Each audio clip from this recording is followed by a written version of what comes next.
फकीर, दरवेश, महात्मा और साधु में क्या अंतर है? फकीर किसे कहते हैं?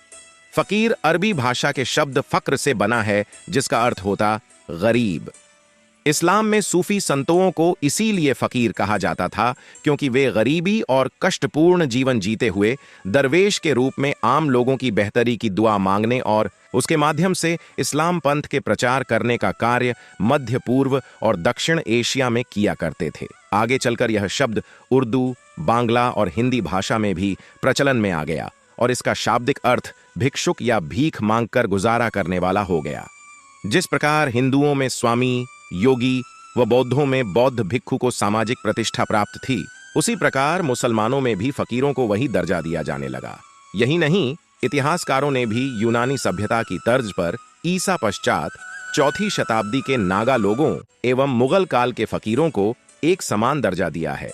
दरवेश कौन होते हैं? दरवेश इस्लाम में मोटे तौर पर सूफी बिरादरी या तारिकाह के सदस्यों को संदर्भित किया जा सकता है, या अधिक संकीर्ण रूप से एक धार्मिक भिक्षुक को जो भौतिक गरीबी को चुना या स्वीकार किया।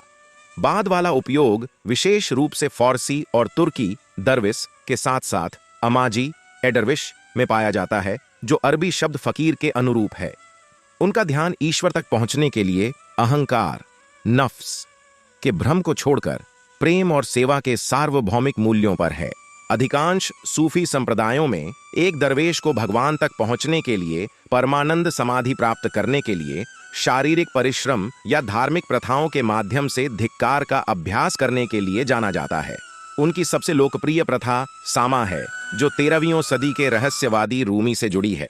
लोक कथाओं और सूफीवाद के अनुयायियों में दरवेशों को अक्सर चमत्कार करने की क्षमता और अलौकिक शक्तियों का श्रेय दिया जाता है। ऐतिहासिक रूप से दरवेश शब्द का प्रयोग विभिन्न इस्लामी राजनीतिक आंदोलनों या सैन्य संस्थाओं के पदनाम के रूप में अधिक शिथिल रूप से किया गया है। महात्मा किसे कहते हैं? महात्मा शब्द 2 शब्दों महा और आत्मा के मेल से बना है और इसका अर्थ होता है एक महान व्यक्ति। मूलतः यह शब्द संस्कृत का है, पर अब यह शब्द हिंदी सहित विश्व की सभी प्रमुख भाषाओं में इसी अर्थ में प्रयुक्त होता है। ऋग्वेद में सभी मनुष्य जो पृथ्वी पर विचरण करते हैं और महान कार्यों को करने के बाद जगत का कल्याण करने की कामना हमेशा अपने मन, कर्म और वाणी के अंदर रखते हैं, महात्मा कहलाते हैं। महात्मा शब्द आधुनिक ईसाई धर्म में प्रयोग होने वाले संत शब्द से बहुत हद तक मेल खाता है। महात्मा किसी भी महान व्यक्ति को संदर्भित कर सकता है। भारत में इसे प्रेम और सम्मान की उपाधि के रूप में प्रयोग किया जाता है। सन्यासी किसे कहते हैं? सन्यासी धर्म की परंपरा प्राचीन हिंदू धर्म से जुड़ी नहीं है। वैदिक काल में किसी सन्यासी का कोई उल्लेख नहीं मिलता।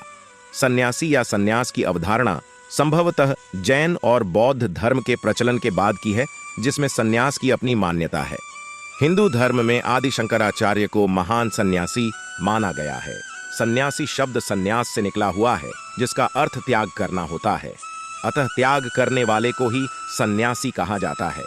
सन्यासी संपत्ति का त्याग करता है, गृहस्थ जीवन का त्याग करता है या अविवाहित रहता है, समाज और सांसारिक जीवन का त्याग करता है और योग ध्यान का अभ्यास करते हुए अपने आराध्य की भक्ति में लीन हो जाता है।